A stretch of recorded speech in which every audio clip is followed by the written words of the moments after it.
Здравейте, колеги!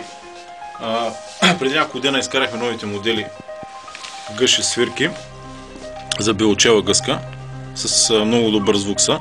Сега ще ви демонстрираме, нали, как се чуват звуците. Те от какво? От кое това е? От дърво и комбинация? Да, комбинация дърво и текстолица направени.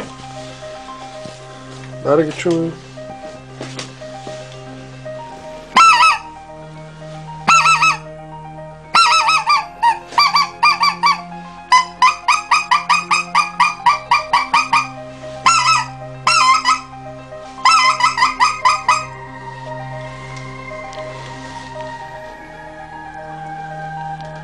В свирките се свири смело.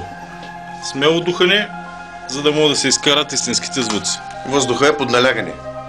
Под налягане. Да, нищо, че сме го показвали, нека пак да го показваме. Да. Път обръщаме обратно. Самата ръка трябва да направи една камбана, една сфера вътре с леко отвор на средния пръст, където може да създаде компресия, за да може пластинката да се движи нормално. Ето вижте, аз ще ви го направя нагледно. Свира без да затварям ръката и се получава едно пищене просто, само нищо друго. Това трябва да се чуе в свирката бавно. Този клик, който трябва. Този клик.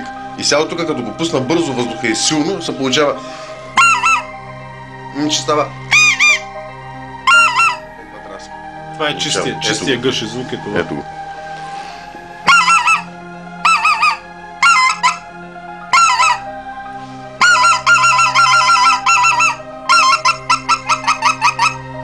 С двете ръце, дето го правите, това е много... Някой път е по-лесно е, малко се усилва, но по-лесно е за начинаещите хора.